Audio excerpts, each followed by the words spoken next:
The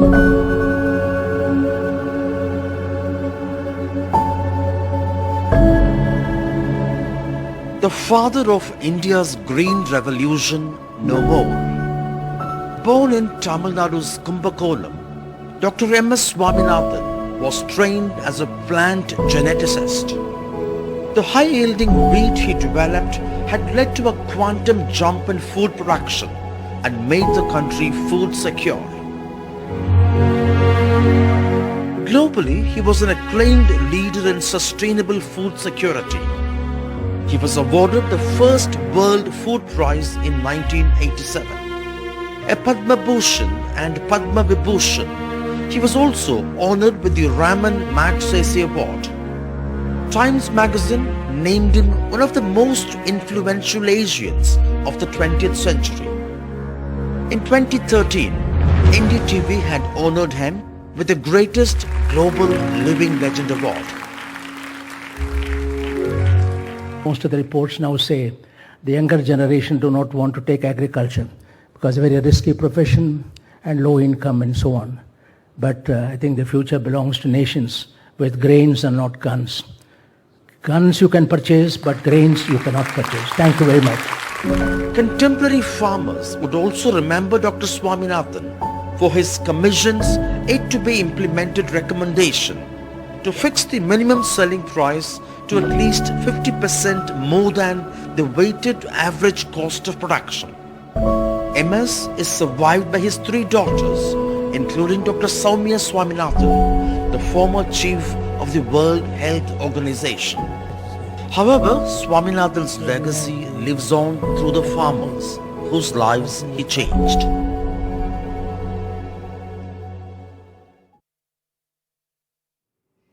Good evening and welcome. You're watching Newsbreak. I'm Sanket Upadhyay. It's indeed a sad day because what India has lost today is not just the father of the Green Revolution, but a man who came up with this brilliant quotation that will be remembered, especially in the context of the Russia-Ukraine war, where he said in 2012, when he was awarded one of the greatest amazing Indians by NDTV, he said, "The future depends on nations with grains and not guns." So what really was Dr. M.S. Swaminathan's message? You see, he had come up with something called the MSP Formula. This was a recommendation in the Swaminathan Commission report. What did it say? 50% more weighted average cost of production.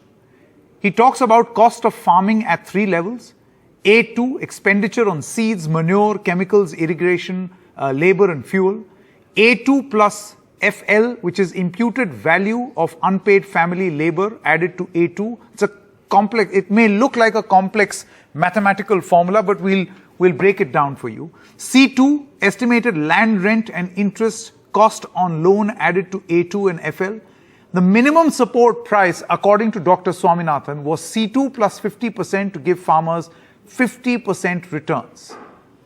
That is the calculation that he proposed. Now, what is the situation as of this moment? The government claims that the Swaminathan formula has been implemented. The government set the MSP at 1.5 times the cost of production. Farmers claim that the cost of calculation in the MSP is flawed, and that seems to be the big demand of all the farmers in this country. You see a number of these farmer agitations, and that's the one top demand that they have.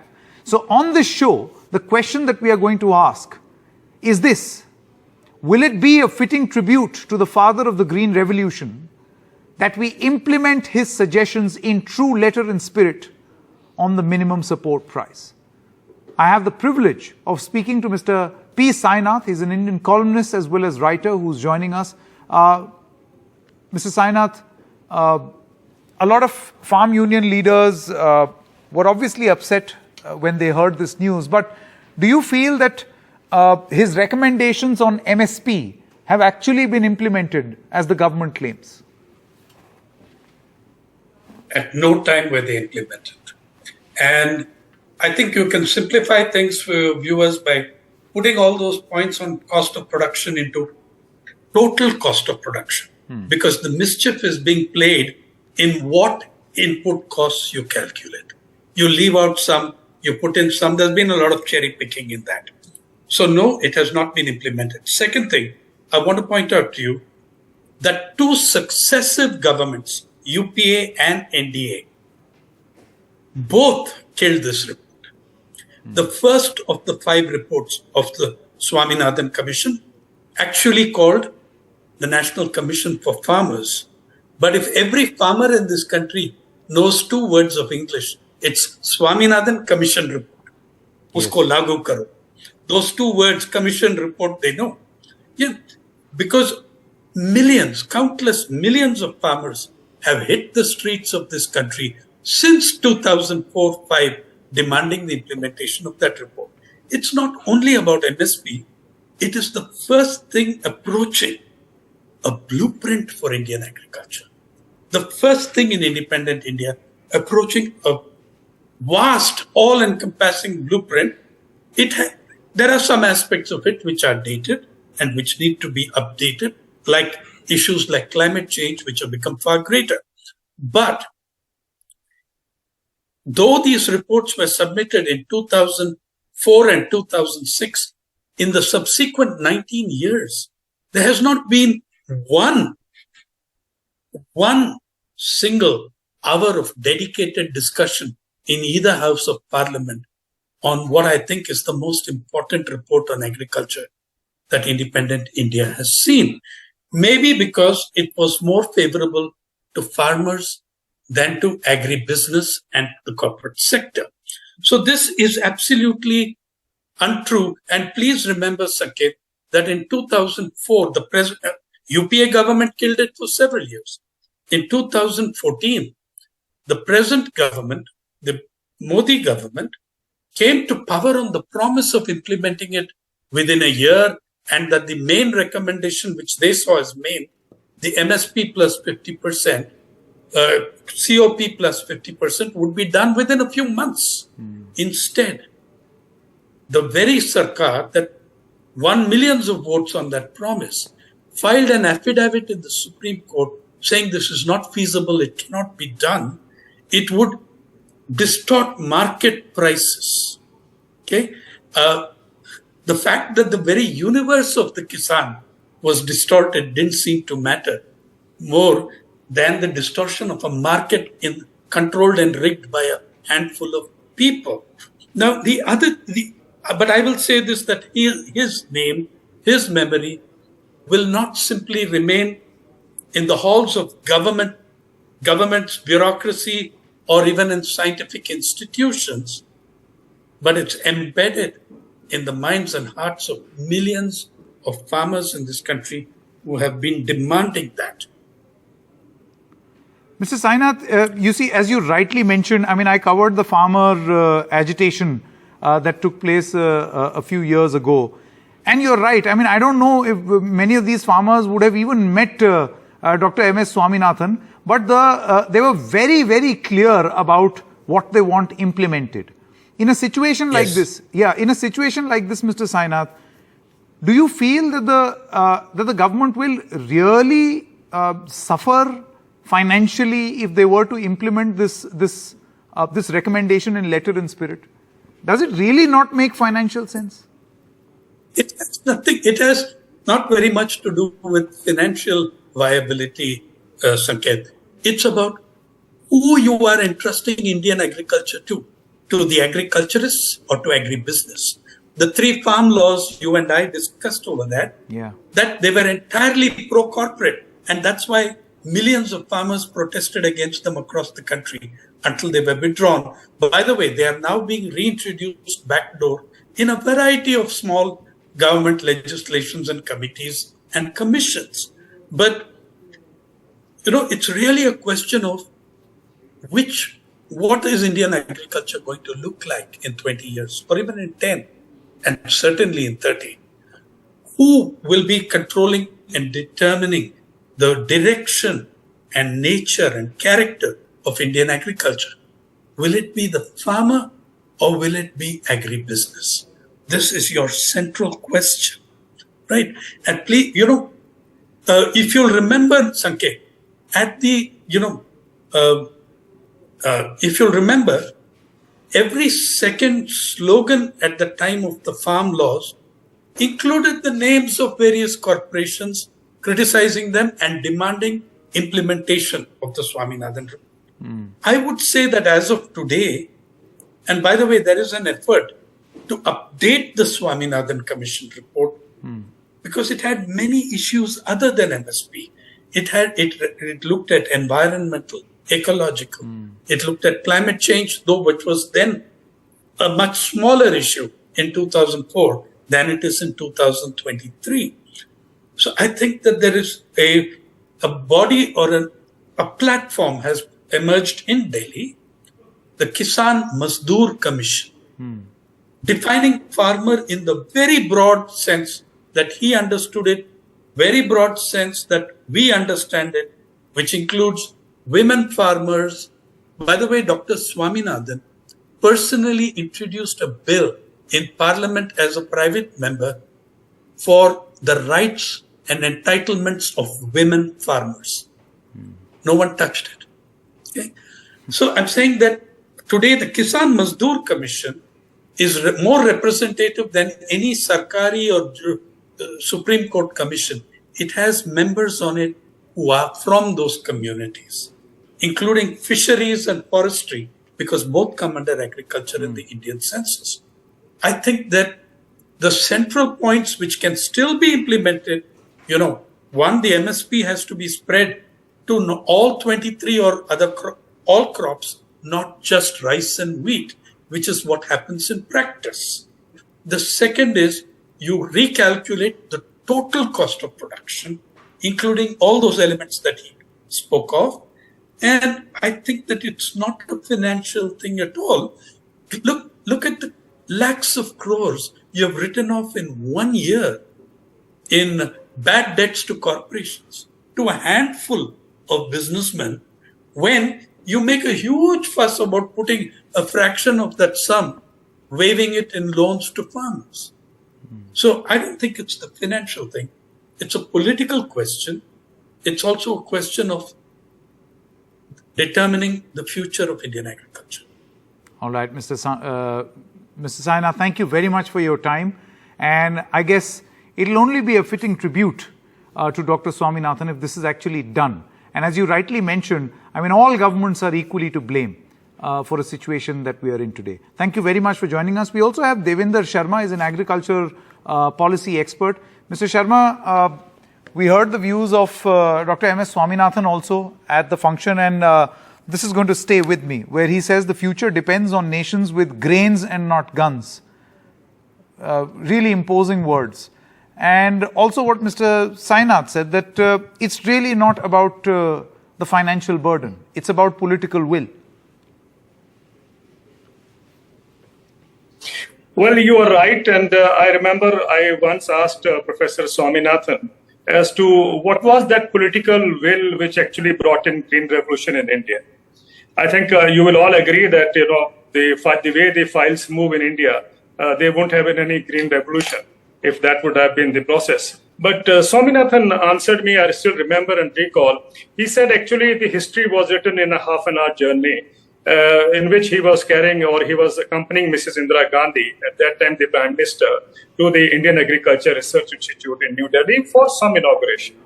He says on the way, Mrs. Gandhi asked him that, Swami, I would go by what you are telling me regarding the importance or the relevance of these dwarf varieties, wheat varieties that have to be imported, but can you give me a commitment? And the commitment Mrs. Gandhi asked was, Swami, can you give me a commitment that you will give me 10 million tons surplus in a couple of years from now, because I want the Americans off my back. And Prime Minister, when she said this, I'm sure you will agree, must have been under tremendous pressure from various governments. For a hungry nation, that is quite usual. And Swaminathan's reply, yes, he will do it. The rest is history. The question I think we need to understand is that Swaminathan did what the world was wondering, whether India would be ever be able to come out of hunger. There were lots of people who had projected at that time that half of India would be led to a slaughterhouse by the end of 70s. And they never imagined that India could turn around the tables and come up with a definite position on agriculture, which will pull the country out of hunger and ensure food security. Now, that, I think, was the biggest economic achievement of the 20th century. And I think we have to see Swaminathan in that light, that he turned the tables on something that was considered to be almost impossible. And India, as you know, was living in ship-to-mouth existence. And to come out of that, I think, was certainly something which couldn't be imagined.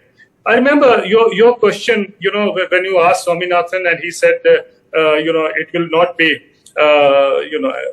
weapons, but it will be food that will be the future. I remember he also said at one time that if agriculture goes wrong, nothing will go right. I think that is very, very relevant in today's context. I think our policymakers somewhere had gone wrong when they brought in economic reforms only focusing on the industry. I think industry was considered to be a powerhouse of economic growth, but I think if the policymakers who designed that kind of a thinking should have also included agriculture, and that could have been the second engine of growth. I think that is what Swaminathan would have loved, and in my various discussions with him, I remember we talking about this, and he was always very positive that Indian farmers can definitely push the country's economic growth to a level that India had never envisioned. That was Professor Swaminathan. Mr. Sharma, how do governments take this man's legacy forward? Well, I think the best is what you had suggested, that the biggest tribute or the best tribute to Professor Swaminathan would be to implement the Swaminathan Commission report. I remember, Sanket, that when the commission was formed, he actually invited me to write the zero report.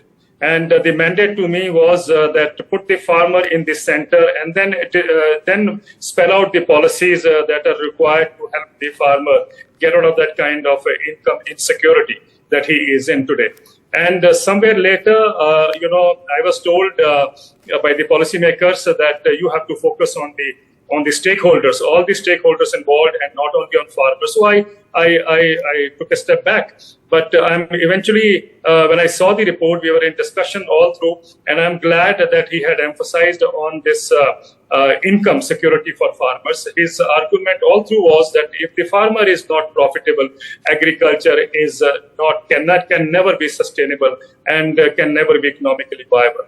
I think he fought for it, he struggled for it. We had long discussions on how to ensure that the income security of farmer is laid out. And I think Professor Swaminathan did the right thing by talking about C2 cost plus 50% profit. If the government is serious in implementing what he stood for, I think the best tribute would be if we could implement that particular report. And I would also say go a step forward. When I say go a step forward, one is, of course, implementing the C2 plus 50 cost, this thing that Swaminathan had suggested. And the second would be to also ensure those farmers who are landless and do not have any surplus to sell, I think they also need to be compensated with a kind of a program which provides a direct income support to those farmers. So more than 50% of the farmers in India are landless farmers. So I think we have a responsibility towards both the landless as well as the land owning. So that, I think, would be a fitting tribute to Swaminathan's Mr. Sharma, my final question, I just wanted to ask you, see, many people in the government feel that particularly as the staples are concerned, we do battle with the problem of surplus production also. And then it becomes a bit of a burden for the government to, be able to match the MSP, and we have seen this struggle over and over again. Now with this huge ethanol push, there is a view in the government that when there will be a greater need for ethanol for cars, for generators, its application everywhere, there will be greater consumption of the production by the farmer, and thus he will get a better price for his produce. Where do you stand on this issue? Well, I think this is again a flawed thinking, to push for biofuel or ethanol production to feed the cars and automobiles at a time when India is ranking much lower in the global hunger index. We also know we have the largest population of hungry in the world.